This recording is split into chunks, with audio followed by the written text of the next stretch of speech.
Chapter 26 अरु ने किया रूह पर गुस्सा। उन लोगों की बातें सुन के रूह बहुत एक्साइटेड होती है और उनसे पूछती है, हम लोग शाम को बाहर घूमने जाएंगे। तभी सब उसकी तरफ देख मुस्कुराते हैं और हाँ में सिर हिलाते हैं, मतलब हम लोग क्लब और डिस्को भी जाएंगे ना। रूह की इस खतरनाक बात को सुनने के बाद साक्षी और नीति की आंखें फटी की फटी रह जाती है, तो वही दूसरी तरफ अरु बिल्कुल शॉक हो जाता है और ऋषि जो पानी पी रहा होता है जिसकी वजह से उसके मुंह में पानी होता है, तो वो सारा पानी अपनी मुंह से बाहर फेंक देता है और बहुत बुरी तरीके से खांसने लगता है। सबके ऐसे रिएक्शंस देखने के बाद बेचारी रूह खुद सोच में पड़ जाती है कि उसने उन लोगों से ऐसा क्या कहा जिसकी वजह से सबके होश उड़ गए। तभी अपने आप को संभालते हुए और उस सदमे से बाहर आते हुए ऋषि रूह से पूछता है, परी बेटा, किसने आपको इन सब चीज़ों के बारे में बताया है? क्योंकि जितना मुझे पता है कि हम में से कोई भी आपसे इन सब चीज़ों और जगहों के बारे में बात नहीं करेगा, तो अभी भैया की डॉल बताइए किस इडियट और गधे ने आपसे ये सब कहा। रूह उन लोगों की तरफ देखती है जो रूह को बिना अपनी पलकें झपकाए देख रहे होते हैं, पर बेचारी बच्ची को तब डर लगता है जब उसकी नज़रें अरु के तरफ पड़ती है, क्योंकि अरु अभी सच में रूह को अपनी बड़ी बड़ी और डरावनी आंखों से घूर रहा होता है। अरु को पहली बार ऐसे गुस्से में देख रूह डर जाती है और तभी अरु रूह से अपनी सख्त आवाज़ में पूछता है, परी आपने सुना नहीं, ऋषि ने आपसे कुछ पूछा है ना? तो यू शुड आंसर हिम ना। तो चलिए अभी मुझे साफ और क्लियर वर्ड्स में बताइए कि आपको क्लब और डिस्को के बारे में किसने बताया? आपने फ़ोन में देखा या फिर पहले कभी आप गए थे वहाँ? तभी रूह थोड़ा कांपते हुए कहती है, वो तानिया दी हमेशा जाती थी वहाँ, इसीलिए मुझे पता है, पर बाबा जी स्वेयर अरु मैं कभी वहाँ नहीं गई हूँ। इतना कहते ही रूह अपनी नज़रें नीचे की तरफ झुका देती है और 2 सेकंड बाद उसकी आंखों से आंसू बाहर आते हैं, जिसे देख साक्षी, नीति और ऋषि का दिल दुखता है। अरु वहाँ एक अजीब सी कश्मकश में बैठा होता है जिसे कुछ समझ नहीं आता, क्योंकि वो इस वक्त गुस्से में होता है और जब अरु गुस्से में होता है वो अपना कंट्रोल खो देता है। रूह को रोता देख ऋषि अरु से बहुत ही धीमी और डरी हुई आवाज़ में कहता है, अरु गुस्सा छोड़ना यार, देख परी को नहीं पता ना वो जगह असल में होती कैसी है, वो तो उस पागल लड़की की वजह से उसने नाम सुना है। प्रिंसेस कभी गई नहीं है वहाँ, तो तू क्यों उस पर गुस्सा हो रहा है? देख तेरा गुस्सा हमारे जैसे हटे कट्टे लोगों के लिए भी खतरनाक है, तो थोड़ा सोच, परी तो अभी बच्ची है और ऊपर से तेरे गुस्से से बिल्कुल अनजान। मेरे भाई प्लीज़ शांत हो जा यार, देख परी डर रही है और डर के मारे वो कांपने और रोने भी लगी है। तुझे पता है ना, अभी अभी उसकी तबीयत ठीक हुई है और तेरे इस बेवजह के गुस्से की वजह से वो फिर से अपनी तबीयत बिगाड़ देगी यार। हमारे लिए ना सही तो कम से कम अपने बच्चे के लिए तो कंट्रोल कर और शांत हो जा। ऋषि की बातें सुनकर अरु रूह की तरफ देखता है जो अभी नीति की बाहों में सिसक रही होती है, और उसे रोता हुआ देख अरु को अपनी गलती का एहसास होता है। वो खुद को और साथ ही अपने उबलते हुए गुस्से को शांत करने के लिए एक लंबी सांस लेता है और फिर रूह की तरफ देख उससे प्यार से कहता है, परी इधर देखिए प्लीज़, मुझे पता है मैंने आपके ऊपर बेकार में गुस्सा किया और इसके लिए आप जो चाहो वो सज़ा मैं भुगतने के लिए तैयार हूँ, बस आप मेरी तरफ देखिए। रूह अपना सिर ना में हिलाती है और नीति को और जोर से पकड़ती है। ये देख वो तीनों अरु को एक उदासी भरा एक्सप्रेशन देते हैं, जिसे देख अभी अरु को सच में पछतावा होने लगता है। अपनी हिम्मत ना हारते हुए अरु एक बार फिर से रूह से कहता है, baby I am so sorry ना, आप मुझे माफ़ नहीं करोगे प्लीज़ प्रीति प्लीज़। मुझे पता है मैंने आपके ऊपर गुस्सा करके गलत किया, जबकि उसमें आपकी कोई भी गलती नहीं थी। बहुत बुरा हूं ना मैं, बहुत बहुत ज़्यादा बोर। अरु अपनी बात पूरी करने ही वाला होता है, तभी अचानक से रूह उसकी तरफ देखते हुए कहती है, नहीं मेरे फ्रेंड सबसे अच्छे हैं, सबसे ज़्यादा अच्छे। पर आपने मेरे से गुस्से में बात की जो मुझे बिल्कुल भी अच्छी नहीं लगी। इस पर अरु झट से कहता है, मैं आपसे वादा करता हूँ मेरा बेटा कि आज के बाद मैं कभी भी आपसे उस तरीके से बात नहीं करूँगा और ना ही आपके ऊपर बिना वजह के गुस्सा करूँगा। बट हाँ, अगर कभी सच में आपसे कोई गलती हुई तो मैं आपको डांटूंगा और शायद गुस्सा भी कर दूँ, पर इस बात का ध्यान रखूंगा कि जब तक आपकी गलती साबित नहीं हो जाती मैं आपसे कुछ नहीं बोलूँगा, ओके बच्चे?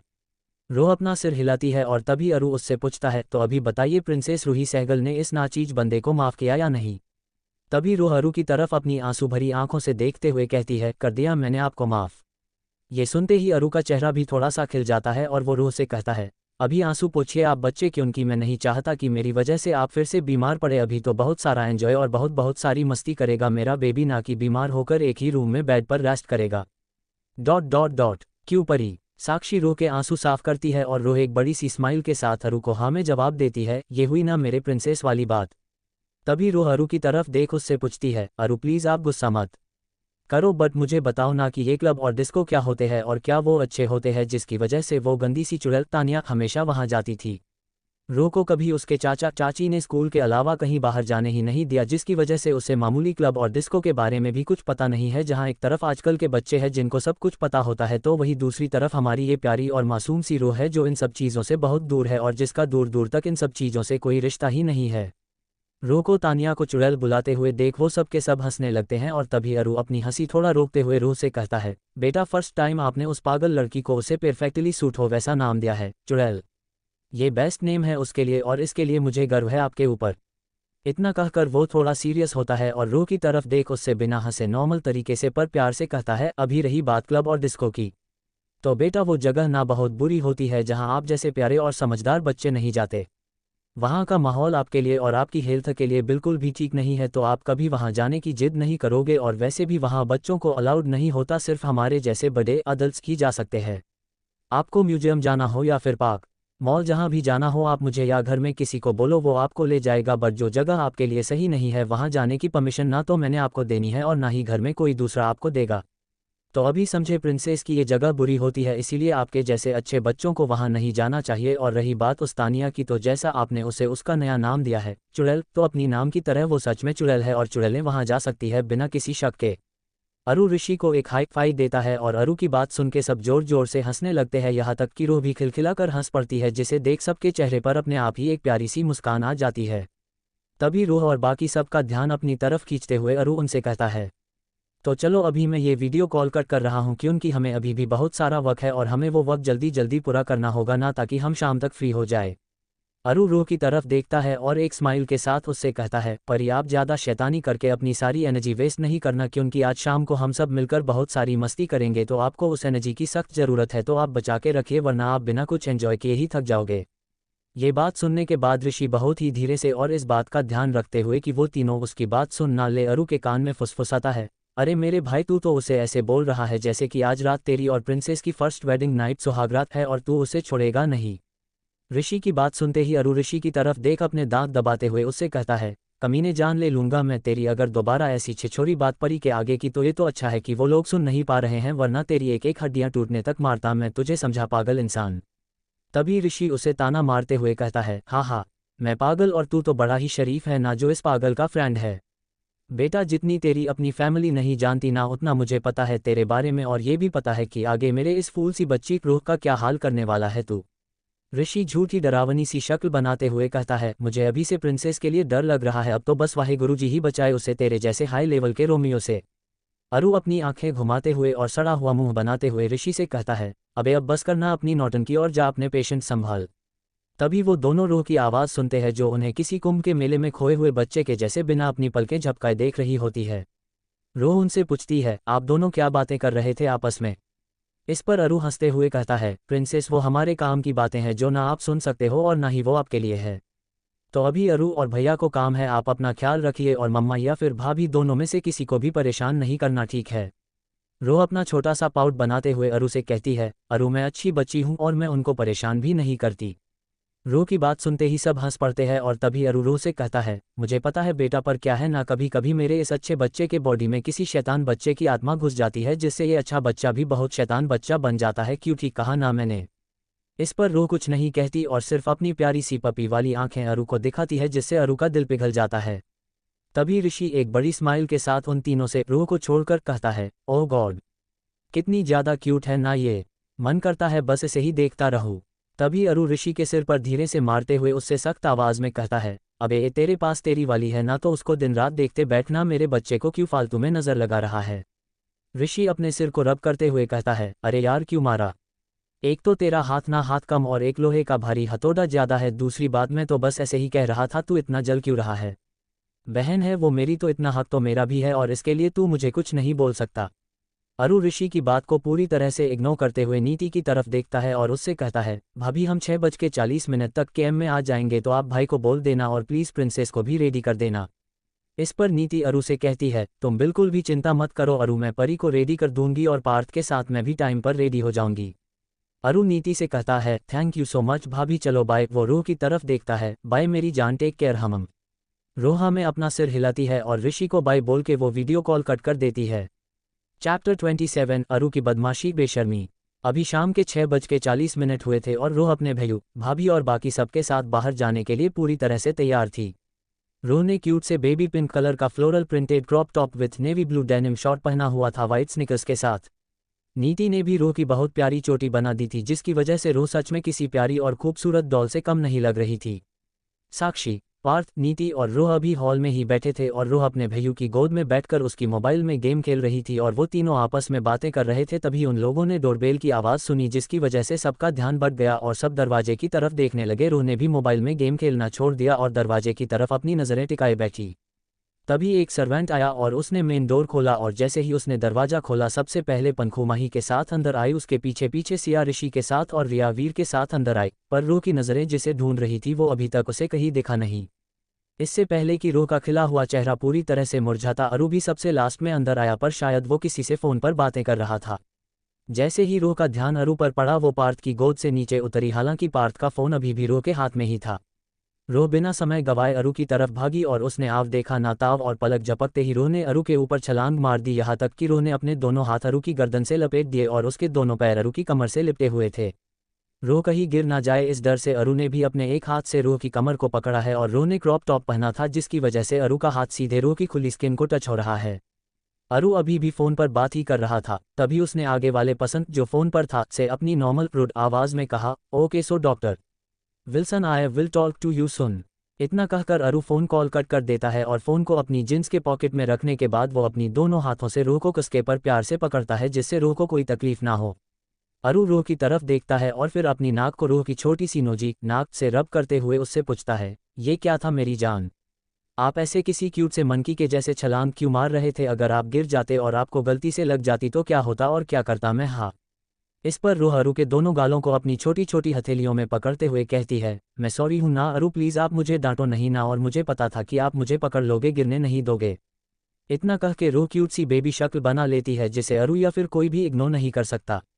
अरु रोह के एक गाल पर किस करते हुए कहता है, मैं आपको डांट नहीं रहा हूँ बेटा, बट मुझे डर लगता है ना जब आप अपना ध्यान नहीं रखते और ऐसी उटपटांग हरकतें करते रहते हो। तभी रोह एक बड़ी सी स्माइल के साथ अरु से कहती है, मेरा ध्यान रखने के लिए सब और स्पेशली आप हो ना तो मैंने नहीं रखना, और रही मेरे हरकतों की बात तो मैं नहीं रुकूंगी। ये सुनते ही सबके चेहरे पर अपने आप ही एक मुस्कान आती है और तभी पंखू रोह को झूठी नाराज़गी दिखाते हुए कहती है, परी आपको आपके अरु मिल गए तो देखो आप हम सबको भूल गए ना, आपने तो हमें हाय भी नहीं बोला, सो बैड।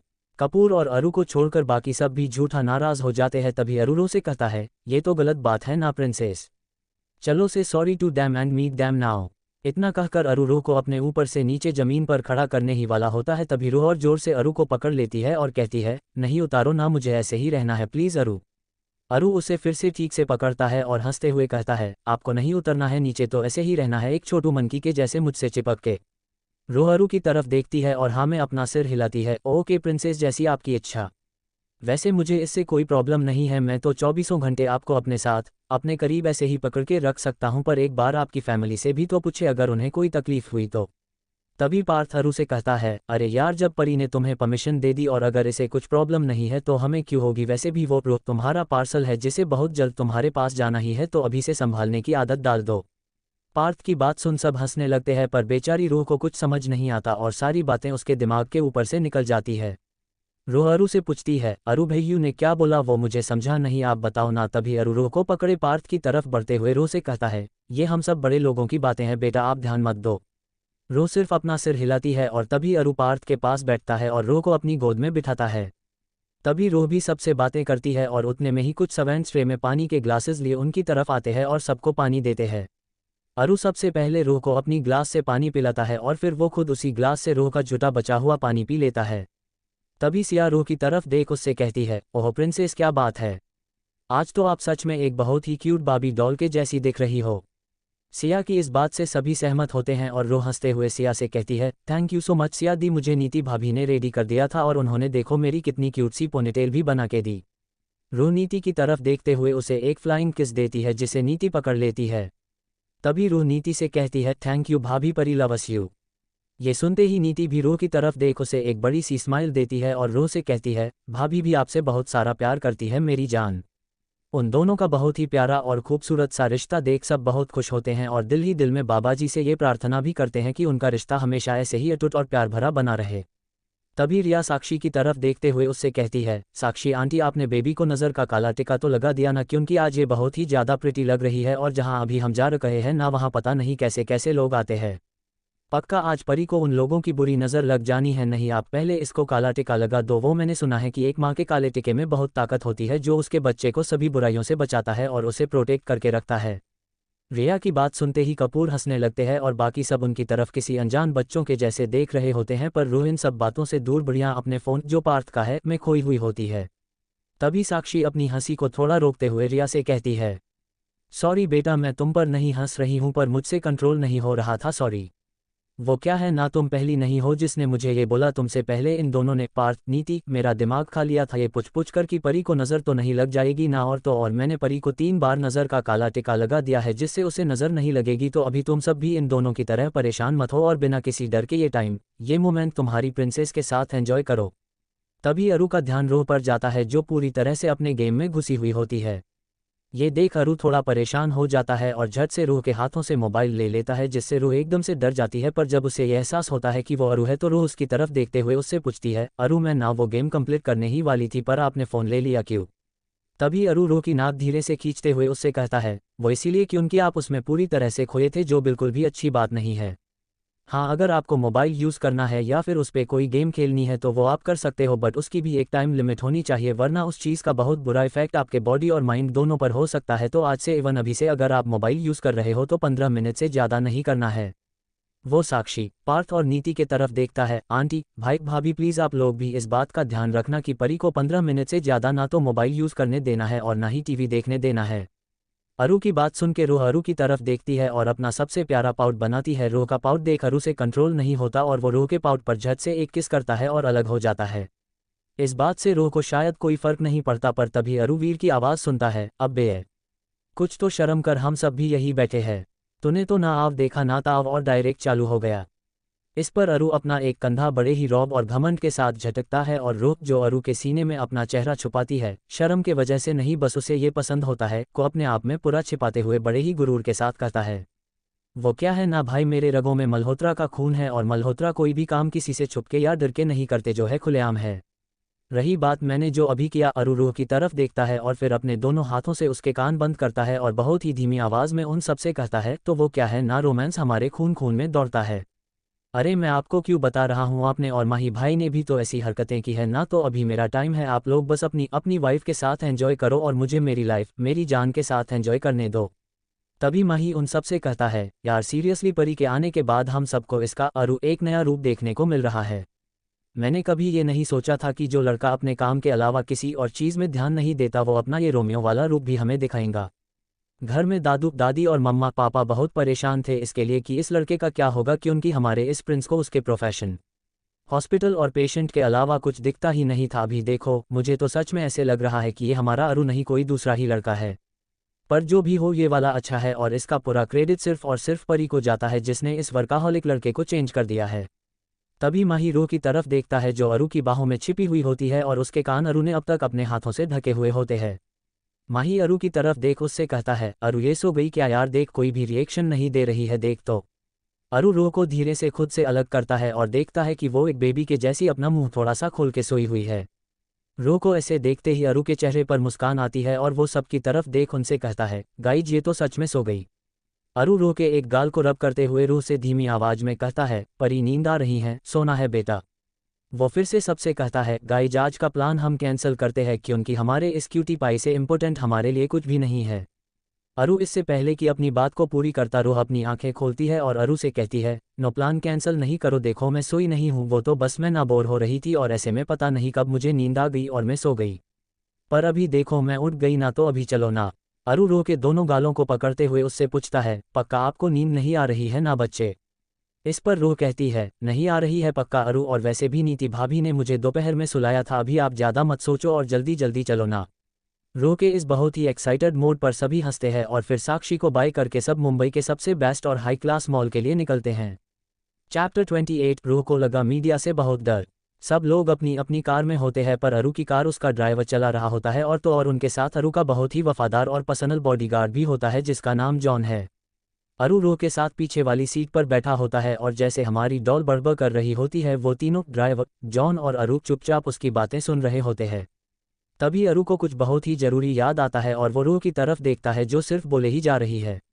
अरु रूह को रोकने के लिए उसके होठों पर अपनी एक उंगली रखता है और रूह से कहता है, कब से आप ऐसे ही बिना किसी ब्रेक के बातें कर रहे हो परी? ऐसे तो गले में तकलीफ होगी ना आपको बच्चे, तो अभी आप अपने गले को रेस्ट दो और मैं जो आपको बता रहा हूँ ना वो बात बहुत ध्यान से सुनो, ठीक है? रूह बिना कुछ बोले सिर्फ अपनी पलकें झपकाती है। तभी अरु उसका एक हाथ अपने दोनों हाथों में लेते हुए उससे कहता है, जैसा कि हम सबको पता है आप छोटे हो, बट इसका मतलब ये नहीं होगा कि आप कुछ नहीं कर सकते। आज हम जहाँ जा रहे हैं वहाँ शायद आपको कुछ अजीब और सरफिरे लोग भी मिलेंगे जो आपको परेशान करने की कोशिश कर सकते हैं। ऐसे में आपको उन्हें ये दिखाना होगा कि आप कमज़ोर नहीं हो और आप उन्हें बहुत अच्छा मज़ा चखा सकते हो। मैं और बाकी सब तो हमेशा आपके लिए रहेंगे, पर आपको भी तो स्ट्रॉन्ग बनना होगा ना बेटा। आप ना आज की बहुत ही ब्रेव बच्ची हो और आज के बच्चे ना अकेले ही बहुत बड़े बड़े कमाल कर सकते हैं। अगर किसी ने आकर जानबूझकर आपको तकलीफ दी तो आप भी पीछे नहीं हटना और उसके बदतमीजी का मुंह तोड़ जवाब देना, फिर वो लड़का हो या लड़की, कोई डरने की बात नहीं है। कभी भी ये बात भूलना नहीं कि आपके साथ अरहान मल्होत्रा है और आपके पीछे आपकी दोनों फैमिली। किसी की हिम्मत नहीं होगी आपको कुछ करने की और ना ही मैंने ऐसा कुछ होने देना है। प्रिंसेस, अगर किसी ने आपके तरफ एक छोटी सी उंगली भी उठाई तो आप बिना सोचे समझे उसका हाथ तोड़ दो ताकि वो कभी ये गलती ना करे। अभी आपको किसी से डरना नहीं है, बल्कि अभी सब आपसे डरेंगे और आपको चोट पहुंचाने से पहले 100 बार सोचेंगे। आप मेरा शेर बच्चा हो जिसकी एक दहाड़ ही काफ़ी होनी चाहिए उसके दुश्मनों के लिए। ओके। रो सिर्फ अरु की बात सुनती है और फिर उसके सीने पर अपना सिर रखकर उसकी बातों को समझने की कोशिश करती है। तभी जॉन अरु से कहता है, अरहान सर, मुझे ये ठीक नहीं लग रहा है। मतलब बच्ची अभी छोटी है, वो पूरी तरह से मैच्योर भी नहीं है और अभी से उस पे बड़े लोगों जैसी रिस्पॉन्सिबिलिटी। ये गलत होगा। अभी तो उसके ज़िंदगी को खुल के जीने के दिन है और शायद बड़ी बनने के चक्कर में वो फिर से उसी पुराने पिंजरे में ना कैद हो जाए। इस पर अरु हंसते हुए कहता है, तुम चिंता मत करो जॉन, ऐसा नहीं होगा और ना ही मैंने होने देना है। मुझे कभी कोई प्रॉब्लम नहीं होगी परी की बच्चों वाली हरकतों से, पर मैं ये बात कभी बर्दाश्त नहीं करूंगा कि इसकी मासूमियत की वजह से लोग इसे तकलीफ देकर चले जाए। इसकी मासूमियत लोगों के लिए एक सबसे बड़ा हथियार बन सकता है जिससे वो लोग मेरी जान को हार्म करे। इसका बचपना, इसका साफ दिल सिर्फ हमारे लिए ही होना चाहिए, सबके लिए नहीं। और जिसे इस नन्ही सी जान की कदर नहीं है उनके लिए तो इसे वो बनना ही होगा ना जो कभी उन लोगों ने अपने बुरे से बुरे सपने में भी सोचा नहीं होगा। जैसे अरहान मल्होत्रा अच्छों के साथ अच्छा और बुरों के साथ बहुत बुरा है ना, वैसे ही परी भी बनेगी अपने आप को उन सब घाटियां और मतलबी लोगों से प्रोटेक्ट करने के लिए। जॉन अरु की बात, उसके कहने का मतलब समझ जाता है और तभी वो लोग रूह की आवाज़ सुनते हैं। रूह अरु के शर्ट के बटन से खेलते हुए अरु से कहती है, अरु अगर मॉल में किसी ने मुझे बुरा बोला या मेरा मजाक उड़ाया तो क्या मैं उसको एक थप्पड़ मार सकती हूँ और क्या मैं उसके बाल नोच सकती हूँ? इसके लिए आप मुझे डांटोगे तो नहीं ना? तभी अरु जॉन के तरफ देखता है और अपनी एक भौं ऊपर की तरफ उठाते हुए जॉन से कहता है, अभी तुम क्या कह रहे थे जॉन की ये मासूम सी बच्ची है? नहीं मेरे भाई, ये जो मासूम सी दिखने वाली बच्ची है ना, वो असल में शैतानों की प्रिंसेस है। अभी तुमने इसकी शरारत देखी ही कहाँ है, धीरे धीरे तुम्हें भी पता चल जाएगा कि असल में ये चीज़ क्या है। तभी रूह अरु से बहुत ही प्यारी मासूम सी शक्ल बनाते हुए कहती है, अरु मैं शैतान नहीं हूँ, मैं प्यारी सी बच्ची हूँ और देखो आप कैसे मेरे पे ये झूठे इल्ज़ाम लगा रहे हो। जाओ, मैंने ना आपकी शिकायत दादी से करनी है, फिर वो आपको सज़ा देगी। अरु रूह की आंखों में देखते हुए कहता है, तो आप शैतान नहीं हो? हाँ, आप शरारत नहीं करते? इतना कहते ही अरु रूह को गुदगुदी करना शुरू करता है जिसकी वजह से रूह बहुत जोरों से हंसने लगती है। उनको ऐसे देख ड्राइवर और जॉन भी काफ़ी खुश होते हैं क्योंकि उनके ज़िंदगी में शायद ये पहली बार होगा जब वो दोनों अरु को ऐसे बिना किसी डर और दबाव के मज़े में अपनी ज़िंदगी जीते हुए और खिलखिला के हंसते हुए देख रहे थे। उन्होंने हमेशा अरु के चेहरे पर खुशी बहुत ही कम और कठोरता, गंभीरता ज़्यादा देखी है। उन्हें तो मानो ऐसा लगता था कि अरु कभी हंसता भी नहीं होगा और वो हमेशा ही गुस्से में होता था। पर आज एक छोटी सी बच्ची ने उसे पूरी तरह से बदल दिया और शायद अरु को भी अपने जैसे खिलखिलाकर हंसना सिखा दिया। वो दोनों मन ही मन रूह की सलामती के लिए भगवान से प्रार्थना करने लगे और उनको देख खुद भी बहुत खुश थे। अरु अभी भी रूह को गुदगुदी कर रहा था और रूह ने भी क्रॉप टॉप पहना था जिसकी वजह से वो आसानी से रूह के खुले पेट को हाथ लगा सकता था। गुदगुदी के वजह से रूह पागलों की तरह हंस रही थी और अपनी जगह पर उछल रही थी। ड्राइवर ने भी कार सड़क के एक किनारे रोक दी थी ताकि उन्हें कोई परेशानी ना हो या एक्सीडेंट का खतरा ना हो। रूह अभी उछलने की वजह से अपनी जगह से अरु की गोद में बैठ गई थी और शायद इसी वजह से अरु को उसे गुदगुदी करने में दिक्कत हो रही थी। बहुत ज़्यादा हंसने की वजह से अभी रूह की सांस फूल रही थी और जैसे ही अरु ने इस बात पर गौर किया उसने रूह को गुदगुदी करना बंद किया। अरु ने रूह को अपने सीने से लगाया और धीरे से उसकी बैक को रब करने लगा। साथ ही साथ वो रूह के माथे पर किस करते हुए उससे कहता है, बस बस धीरे से सांस लो बच्चे, कुछ नहीं हुआ है मेरे स्ट्रॉन्ग बेबी को, बिल्कुल ठीक है मेरा बेटा। जब 5 मिनट बाद रूह की सांसें पहले जैसी नॉर्मल हो गई तब अरु रूह को पानी पिलाता है और फिर उसका चेहरा अपने दोनों हाथों में पकड़ते हुए उससे पूछता है, अभी ठीक हो आप बच्चे? रूह उसकी तरफ देख उससे झूठा गुस्सा दिखाते हुए कहती है, आप ना सच में बहुत गंदे हो और आपने मैंने जो आपसे पूछा उसका जवाब भी नहीं दिया। मैंने पूछा था ना कि क्या मैं जो मुझे परेशान करेगा उसको मार सकती हूँ या फिर उसको टकला बना सकती हूँ उसके बाल नोचकर। रू की बात सुनते ही अरू और साथ में ड्राइवर और जॉन हंसने लगते हैं। अरू रू के गाल खींचते हुए उससे कहता है, हाँ जी अरू का बेबी, आप कर सकते हो जो आपके दिल में आए, बट हमेशा एक बात का ध्यान रखना कि कभी किसी की जान खतरे में पड़ जाए वैसी हरकतें आप नहीं करना, और ना ही कभी किसी मासूम को पनिश करना, क्योंकि मैं नहीं चाहता कि किसी भी वजह से मेरे इस प्यारे से बच्चे पर कोई गलत इल्जाम लगाए या फिर आपको कोई उनका टारगेट बनाए। रू अरू की तरफ देखती है और उसका हाथ पकड़ते हुए कहती है, बाबा जी की स्वेयर अरू, मैं आपकी बात को हमेशा ध्यान में रखूंगी और आपको कभी मुझसे नाराज होने का मौका ही नहीं दूंगी। ये सुनते ही अरू रूह के माथे पर किस करता है और रूह से कहता है, मुझे पता है आप ऐसा कभी नहीं करोगे, मुझे खुद से ज़्यादा ट्रस्ट है आपके ऊपर प्रिंसेस। तो अभी चले। रोहा में अपना सिर हिलाती है और ड्राइवर फिर से गाड़ी स्टार्ट करता है और लगभग आधे घंटे के बाद वो लोग मुंबई के सबसे बड़े और हाई क्लास मॉल पहुंचते हैं। उनके गाड़ियों के साथ 3-4 गाड़ियां अलग से होती है जिसमें अरू के सबसे भरोसेमंद बॉडीगार्ड्स होते हैं। वो सभी दिखने में हटे कटे किसी पहाड़ से कम नहीं है, और तो और सबके पास उनकी अपनी बंदूकें होती है। वो सभी फैमिली मेंबर्स अपनी अपनी गाड़ियों से बाहर आते हैं, पर अरू अभी भी रो के साथ उसकी कार में ही बैठा होता है। तभी अरू के गार्ड्स फैमिली मेंबर्स को घेर कर खड़े हो जाते हैं और तभी जॉन भी गाड़ी से बाहर आता है। जब जॉन पूरी तरह से इस बात से निश्चित होता है कि बाहर परी को कोई खतरा नहीं है और वहां मीडिया वाले नहीं है, तभी वो अरू की तरफ जाकर उससे कहता है, सर रास्ता क्लियर है, यहाँ पर कोई मीडिया नहीं है, आप प्रिंसेस के साथ बाहर आ सकते हैं, we have our mans all around. John की बात सुनकर अरू रो से कहता है, बच्चे एक बात का ध्यान रखना, आपकी चाहे कुछ भी हो जाए आपने अरू का हाथ नहीं छोड़ना है, और अगर मैं कहीं बिजी रहूं तो भाभी, दिदू या फिर आप भैयू के साथ रहोगे, पर फैमिली से दूर बिल्कुल भी नहीं जाना। यहाँ सब लोग और स्पेशली लड़कियां पागल हैं मेरे लिए, तो वो लोग आपको मेरे साथ देखकर आपको चोट पहुंचा सकते हैं, बट आपने डरना नहीं है, ठीक है ना मेरा बेटा। रूह अरू को हाँ में जवाब देती है और फिर सबसे पहले अरू गाड़ी से बाहर आता है और फिर रूह को अपना हाथ देता है, जिसे पकड़कर रूह भी गाड़ी से बाहर आती है। वो लोग फैमिली मेंबर्स के पास जाते हैं और जैसे ही वो मॉल के एंट्री गेट की तरफ बढ़ने लगते हैं, पता नहीं कहीं से मीडिया वहां आ टपकती है। मीडिया वाले जैसे ही अरू को एक लड़की रूह के साथ देखते हैं, वो बिना किसी परमिशन के उनकी तरफ टूट पड़ते हैं और तो और उनकी फोटोज खींचना शुरू कर देते हैं। कैमरा की फ्लैशलाइट की वजह से रूह बहुत डर जाती है, क्योंकि ये सब रूह के लिए बिल्कुल नया होता है। फैमिली में रूह को छोड़कर सबको इस मीडिया और उनसे रिलेटेड चीज़ों की आदत होती है, क्योंकि वो सभी मुंबई और साथ ही साथ दुनिया के सबसे रिच और हाई क्लास फैमिलीज में टॉप नंबर पर आते हैं, तो हमेशा उनकी छोटी बड़ी हरकतों पर भी मीडिया की नज़र होती है। आंखों पर अचानक से लाइट पड़ने की वजह से रूह अपना फेस अरू के सीने में छिपा लेती है और अरू भी उसे अपनी बाहों में उठा लेता है, जैसा उसने घर में रूह को उठाया था, बिल्कुल एक बंदर के बच्चे के जैसे। रूह भी अरू को कसके पकड़ लेती है और अपना फेस उसकी गर्दन में छिपा देती है, जिससे उसका फेस पूरी तरह से कवर हो जाता है।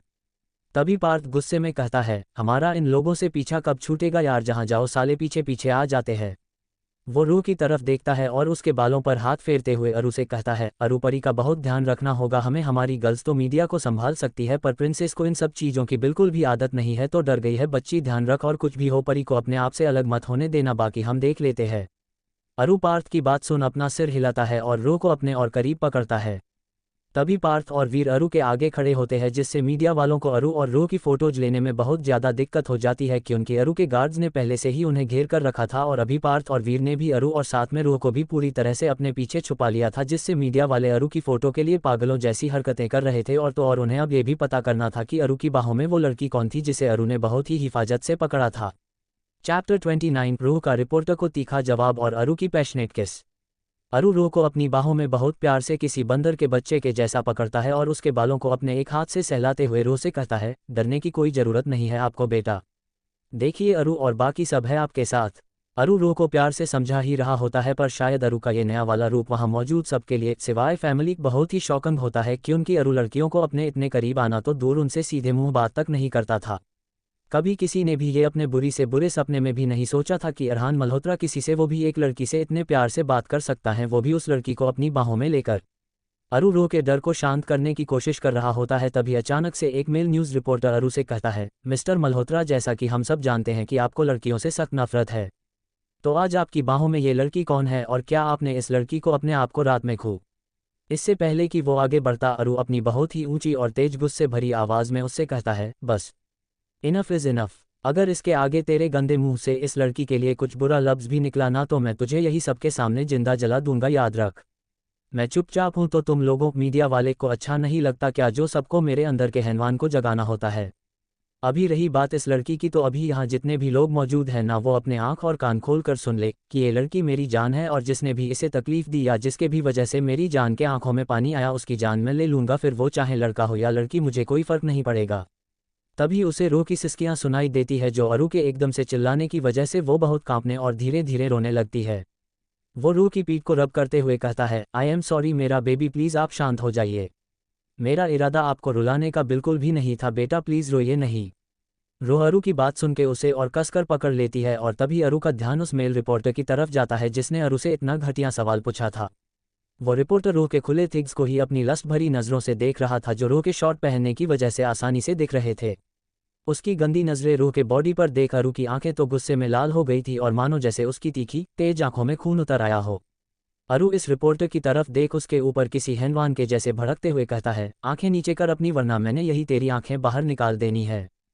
तभी कोई औरत जो खुद भी एक रिपोर्टर होती है और उसने भी बहुत ही खुली और छोटी ड्रेस पहनी होती है जिससे उसकी बॉडी दिख ज़्यादा और धक कम रही थी, वो रू की तरफ देख अपना मुंह बनाते हुए कहती है, ऐसी लड़कियों को कोई फैशन की नॉलेज ही नहीं होती, और मिस्टर मल्होत्रा जैसे रिच एंड हाई स्टेटस वाले सक्सेसफुल पर्सन को फंसाने के लिए वो देखो किसी भी हद तक जा सकती है, और यहाँ तो ये सब देख ऐसे लग रहा है कि शायद उसने फंसा भी लिया है। इतना सुनते ही सबके सब फैमिली मेंबर्स जैसे गुस्से से तिलमिला उठते हैं, और अरु तो पूरी तरह से अपनी डेविल वाली एनर्जी में आ जाता है। पर इससे पहले कि अरु या फिर उसके फैमिली में से कोई कुछ बोले, रू को अरु की बात याद आती है जो उसने रू को गाड़ी में समझाई थी। वो अरु के बाहों में से ही उस डायन लेडी रिपोर्टर को अपनी गुस्से भरी आंखों से घूरने लगती है, और रू के इस रूप को देखकर वो सब कहीं ना कहीं थोड़ा सा डर जाते हैं। अरु रू की खुली हुई कमर को कसके पकड़ता है ताकि वो कहीं गिरे नहीं, और रू के भी दोनों हाथ अरु की गर्दन के चारों ओर लिपटे हुए होते हैं, और रू के पैर अरु की कमर से लिपटे होते हैं। तभी रू उस डायन को एक बार ऊपर से नीचे तक देखती है, और फिर अपनी बड़ी ही तीखी और गुस्से वाली आवाज़ में उससे कहती है, तुम मेरे को मेरे कपड़ों के लिए बोल रही हो, जबकि मेरे कपड़े तुम्हारे इस गंदे कपड़े से काफ़ी अच्छे हैं। मेरी भाभी ने मेरे लिए ये क्यूट सी ड्रेस सिलेक्ट की थी, और ये मैंने किसी को फंसाने के लिए नहीं पहनी है। डॉट डॉट डॉट डॉट पर तुम्हारी ड्रेस देखकर तो मुझे यही लगता है कि तुम्हें यहाँ किसी को इम्प्रेस करना था, तभी ऐसे फटे हुए कपड़े पहनकर आए हो। तुम्हारी ड्रेस देखकर तो ऐसे लग रहा है जैसे कि इसे ना जाने कितने चूहों ने कतरा है। डॉट डॉट डॉट हर जगह से फटी है, और हर जगह पर इतना बड़ा गड्ढा है। ड्रेस तो गंदी है ही, और साथ में अपनी ये सड़ी सी शक्ल को छिपाने के लिए तुमने कितना मेकअप भी किया है। इससे ना तुम मेरे जैसे क्यूट, प्रिटी कम और डरावनी भूतनी ज़्यादा लग रही हो। वैसे तुमने इतना मेकअप क्यों किया है? तुम किसी मिस इंडिया के शो में हिस्सा लेने वाली थी क्या? अगर हाँ तो भूल जाओ, कोई तुम्हें शो में इंटरव्यू करने नहीं देगा और तुम्हें बाहर से ही वापस भेज देगा डायन। रू की ये बातें सुन सिवाय अरु के सबको अपने कानों पर यकीन ही नहीं होता कि जो रू इतनी प्यारी और मासूम है, वो अचानक से ऐसे बदमाश और तीखी मिर्च की तरह तेज भी बन सकती है, जो सबको उनके बेहुदा सवालों का पलटकर जवाब दे सकती है। तभी पंखू उस डायन की तरफ देख उससे गुस्से में तिलतिलाते हुए कहती है, शर्म करो अपनी घटिया सोच पर। खुद एक लड़की होकर तुम दूसरों के बारे में ऐसा कैसे बोल सकती हो, और तब जब वो खुद तुम्हारे आगे एक बच्ची है। अरे खुद को देखो और उसको देखो, कितना फ़र्क है तुम्हारी उम्र में, तुम्हारे कपड़ों में, और साथ ही साथ तुम दोनों की सोच में भी। डॉट डॉट डॉट डॉट शर्म आती है मुझे ये बात सोचकर कि आज भी हमारे समाज में कुछ ऐसी लड़कियां और औरतें मौजूद हैं जिनकी सोच अभी भी घटिया की घटिया ही है, और वो खुद बाकी औरतों और लड़कियों के लिए सबसे बड़ा खतरा, सबसे बड़ा अभिशाप है। ये रूप तो तुमसे बहुत छोटी है, और उसके हिसाब से इसके कपड़ों में कोई भी दिक्कत नहीं है, क्योंकि जितना हमें पता है आजकल बच्चियां पहनती है ऐसे कपड़े। अरे यहाँ तक कि मैंने लड़कियों को बेशर्मों की तरह सिर्फ बिकनी पहने सड़क पर खुलेआम घूमते देखा है। तब कहाँ गई थी तुम, और तब क्या तुम्हारे मुंह पर ताले गले थे? नहीं, प्रॉब्लम तुम्हें इस लड़की से या फिर उसके कपड़ों से नहीं है, बल्कि प्रॉब्लम तुम्हें इस बात से हो रही है कि ये लड़की अरहान मल्होत्रा के साथ, वो भी उसकी बाहों में है। यहाँ तुम्हारे साथ साथ जितनी भी लड़कियां हैं उनको भी इसी चीज़ से दिक्कत हो रही है ना, क्योंकि तुम सबकी नज़रें अरहान पे है कि कहीं वो किसी को चांस दे दे उसके साथ सोने का या रात बिताने का। क्यों सही कह रही हूँ ना मैं? यह है पंखुड़ी मल्होत्रा का असली रूप और उसका बोल्डनेस, जिससे उसकी दोनों फैमिली बहुत अच्छी तरह से वाकिफ थी, पर शायद रूह उसकी पंखू दिद्दू को पहली बार इतना गुस्से में देख रही थी। गुस्से के मारे पंखू का दूध सा सफ़ेद और बिल्कुल बेदाग चेहरा अभी पूरा लाल हो चुका था। कपूर और मल्होत्रा फैमिली में सभी लेडीज़ दिखने में किसी अप्सरा से कम नहीं थी, और उनके जैसे सिया भी दिखने में काफ़ी खूबसूरत होती है, पर रूह के आगे वो लोग भी थोड़ा सा मार खा ही जाते हैं, और शायद इसीलिए दोनों फैमिलीज के साथ साथ ऋषि और सिया भी रूह को लेकर बहुत ज़्यादा प्रोटेक्टिव और पजेसिव होते हैं, और अरु की तो जान ही बसती है उसके बच्चे में, तो वो सबसे ज़्यादा प्रोटेक्टिव था रूह के लिए। पंखू की वो सोने वाली बातें सुन पहले रूह को कुछ समझ में नहीं आता, बट 2 सेकंड बाद अचानक कहीं से उसके दिमाग की ट्यूबलाइट जलती है और वो अपनी दोनों आंखें बड़ी बड़ी कर अरु को देखने लगती है। वहीं दूसरी तरफ अरु को इस बात से बहुत डर लगता है कि पंखू की ये बात सुनकर कहीं रोह अरु को अपने आप से दूर ना कर दे या फिर उससे डरे नहीं। अरु अपने ही विचारों में खोया हुआ होता है, तभी रूह उसे कसके गले लगा लेती है और उसके गर्दन में अपना सिर छिपा के बहुत ही धीरे से उसके एक कान में कहती है ताकि उनकी बहुत ही पर्सनल बात कोई सुन ना ले। अरु, आप ना किसी भी गंदे डायन को देखना भी नहीं। आप सिर्फ और सिर्फ प्रिंसेस के हो और उसे ही देखोगे ना। आप मुझे छोड़कर किसी के पास तो नहीं जाओगे ना।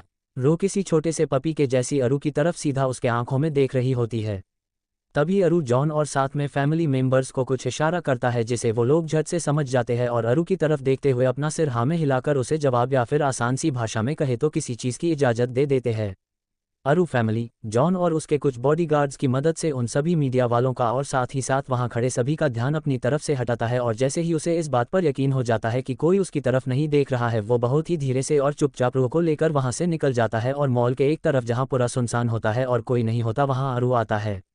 अभी उस सुनसान सी जगह पर अरु अकेला था जिसकी बाहों में रो थी और वो भी अरु को बिना अपनी पलकें झपकाए देखे जा रही थी।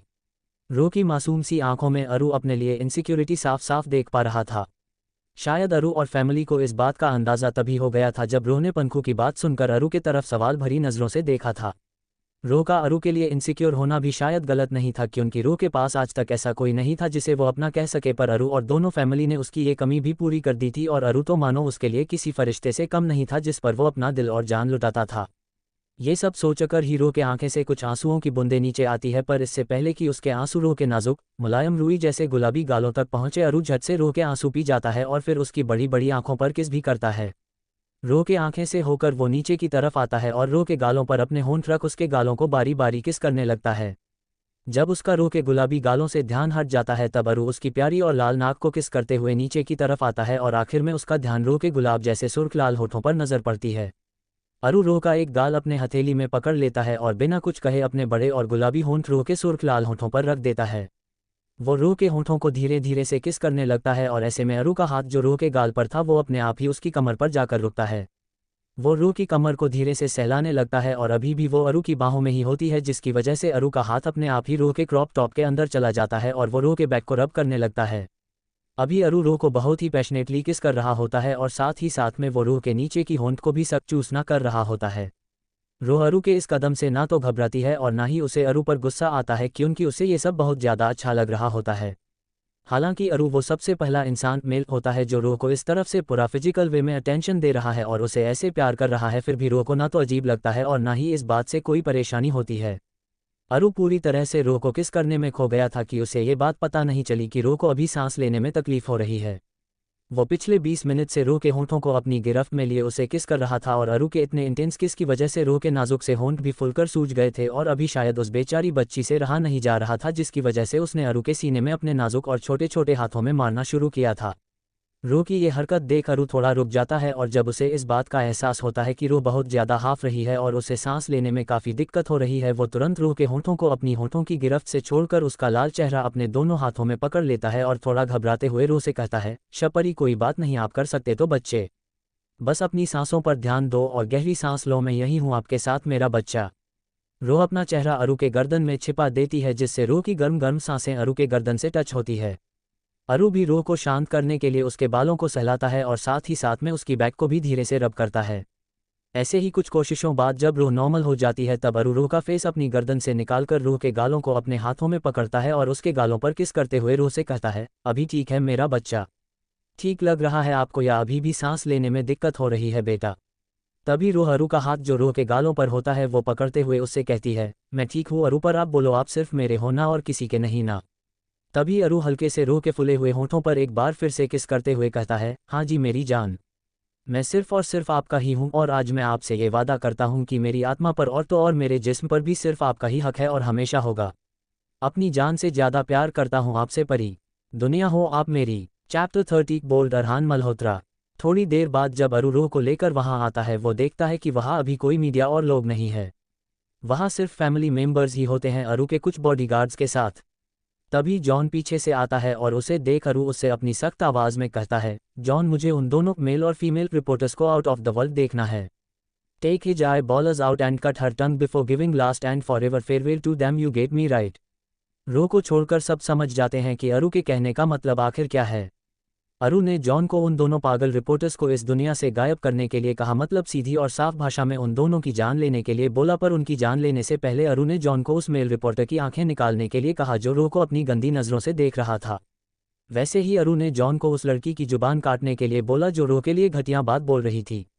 अरु अपने दुश्मनों के लिए किसी हैवान या दरिंदे से कम नहीं है। जब वो किसी को सज़ा देने पर आता है तो वो ये नहीं देखता कि आगे कौन है। बहुत ज़्यादा निर्दयी और पत्थर दिल का है वो, जिसके खौफ से लगभग सारी दुनिया कांपती है, यहाँ तक कि उसका अपना स्टाफ भी। अरु की बात सुनते ही जॉन दूसरे गार्ड्स को इशारा करता है और जॉन का एक इशारा पाते ही वो सब समझ जाते हैं कि उन्हें आगे क्या करना है और अरु और जॉन की इजाज़त लेकर वहाँ से चले जाते हैं। पर जॉन और कुछ गार्ड्स अभी भी अरु के साथ ही होते हैं। वैसे तो वो खुद अकेला है अपने फैमिली और रो को प्रोटेक्ट करने के लिए, पर जब बात रो की हो वो कोई भी रिस्क नहीं लेना चाहता। जब वो सब रो को अब तक अरु की बाहों में देखते हैं तभी पार्थ अरु की तरफ देख उससे अपना मुंह फुलाते हुए कहता है, क्या यार अभी भी बेबी तुम्हारे पास में ही है? मुझे परी को पकड़ना है, उसे मेरे पास दो। गाड़ी में भी वो तुम्हारे साथ ही थी, अब तो कम से कम हमें भी थोड़ा लाड प्यार जताने दो अपनी बच्ची पर। इतना कह के पार्थ अरु की तरफ बढ़ता है और उसे अपनी तरफ आता देख अरु 2 कदम पीछे जाता है और रो को पूरी तरह से अपनी बाहों में समेटते हुए कहता है, नहीं परी मेरे साथ ही रहेगी क्योंकि रात को तो वो आप लोगों के साथ केएम में होती है, तब मैं कहाँ उसके पास होता हूँ, तो अभी मुझे इसके साथ रहना है भाई। इस पर पार्थ उसे मना कर देता है और ऐसा करते करते वो दोनों किसी छोटे बच्चों की तरह आपस में लड़ना चालू कर देते हैं। और तभी सिया अपना बहुत ही स्मार्ट और इंटेलिजेंट दिमाग को यूज़ करते हुए उन दोनों से कहती है, पार्थ भाई अरु क्या आप दोनों किसी बच्चे के जैसे लड़ रहे हो? अरे सीधे सीधे डॉल से ही पूछ लो ना कि उसे किसके साथ रहना है। सिया की बात सुनते ही वीर ऋषि की तरफ देख उससे कहता है, ऋषि जिंदगी में तूने कुछ अच्छा काम किया हो या ना हो पर अपने लिए लड़की परफेक्ट ढूंढी है जिसके लिए मुझे तुझ पे गर्व है मेरे भाई। वीर की बात सुनते ही सिया शर्मा जाती है तो वही दूसरी तरफ ऋषि वीर को अपनी बत्तीसी दिखाता है। तभी माही रो के बालों को प्यार से सहलाते हुए उससे पूछता है, बेटा इधर देखिए और बताइए कि आप किसके साथ अंदर जाओगे।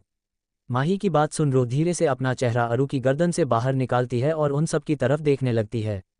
पर जब उन सब का ध्यान रो के सुजे हुए होठों पर जाता है वो सब तो पहले शॉक हो जाते हैं और फिर अपनी बड़ी बड़ी आंखों से अरु की तरफ देखने लगते हैं। अरु बिना शर्माए बड़े ही रौब से अपनी कोल्ड आवाज़ में उन सब से कहता है, क्या ऐसे क्यों देख रहे हो मुझे जैसे सबके सब अभी मुझे कच्चा खा जाओगे? इसमें ना मेरी कोई गलती नहीं है जिसे मैं छिपाते बैठूं। बहुत प्यार करता हूँ प्रिंसेस से, और जैसे आप सबका अपनी अपनी वाइफ और गर्लफ्रेंड को प्यार जताने के अलग अलग तरीका है ना, वैसे ही ये मेरा तरीका है जिसे मैं कभी नहीं बदलूंगा, फिर चाहे वो किसी को अच्छा लगे या ना लगे, आई डोंट केयर। इतना कहकर अरु रो को अपने साथ अंदर की तरफ ले जाता है और यहाँ सब खड़े होकर उसको ही जाता हुआ देखते हैं अपनी बड़ी बड़ी आंखों से। तभी पार्थ रुआसी शक्ल बनाते हुए सबसे कहता है, यार ये तो सच में रोमांस के मामले में हम सबसे आगे और हमसे बहुत ही ज़्यादा तेज है। अब तो मुझे ये डर लग रहा है कि इसकी इस तेजी के चलते कहीं वो मेरी मासूम बच्ची को 1 महीने में ही प्रेग्नेंट ना कर दे। पार्थ की बात सुन वीर धीरे से उसके सिर पर मारते हुए उसे घूरते हुए कहता है, अबे गधे कुछ तो सोच समझ कर बोल। चाहे अरु प्रिंसेस के साथ जो भी करे पर वो कभी भी उसके मर्जी के बिना कुछ नहीं करेगा। अब रही बात परी की जो तू बोल रहा है, तो वो सिर्फ 17 साल की बच्ची है और अगर ये गड़बड़ हो गई तो उसकी जान को खतरा हो सकता है, और जितना हम सब अरु को जानते हैं वो रो की जान कभी खतरे में नहीं डालेगा। वो खुद एक डॉक्टर है, उस पर गायनेकोलॉजिस्ट, तो उसे हम सब से कहीं ज़्यादा पता है इन सब बातों के बारे में, तो टेंशन मत लो और अभी चलो हमें बाहर ही रहना है क्या। इतना बोलते ही वो लोग भी अरु के पीछे पीछे अंदर चले जाते हैं और उनके पीछे गार्ड्स होते हैं। इधर रोह अरु के मस्क्यूलर और सख्त चौड़े सीने को अपनी एक छोटी सी उंगली से दबाती पोक है और रोह की इस प्यारी सी हरकत से अरु उसकी तरफ देखता है। तभी रोह अपना मुंह बनाते हुए कहती है, आप मुझे नीचे छोड़ दो ना, मैं खुद चलती हूँ। आपने मुझे कितनी देर से ऐसे ही पकड़ कर रखा है, इससे तो आपके हाथों में दर्द होगा ना। अरु रोह की अपने लिए चिंता देख खुश होता है और फिर उसके गालों पर किस करते हुए कहता है, बेबी ये मेरे लिए कुछ भी नहीं है और आपका वजन तो किसी प्यारी और छोटी सी चिड़िया के पंख जितना भी नहीं लगता। रही बात मेरे थकने की, तो परी मुझे ना इससे भी बहुत बहुत ज़्यादा वजन उठाने की आदत है। वेट लिफ्टिंग करता हूँ ना मैं, तो आपको यूँ चुटकियों में उठा सकता हूँ, और मेरे रहते भला आप क्यों अपने इन प्यारे और छोटे पैरों को तकलीफ देना चाहते हो। अरु रोह को समझाने की कोशिश तो करता है पर शायद वो ये भूल गया था कि रोह भी कुछ कम नहीं है। ऊपर से वो एक नंबर की जिद्दी है जिसे अपनी हर एक जिद अरु से मनवानी बहुत अच्छे से आती है। वो फिर से एक बार अरु से अपना पपी फेस बनाते हुए कहती है, नहीं मुझे उतारो तो उतारो नीचे, मैं खुद चलूंगी ना प्लीज़। तभी अरु रोह के तरफ अपनी एक भौं उठाते हुए देखता है और कहता है, अगर मैंने आपको नीचे रख दिया तो आप चलना छोड़कर रैबिट की तरह इधर उधर फुदकते रहोगे। अभी अभी आपके घुटनों की चोट ठीक हुई है, फिर से आपको चोट लगानी है?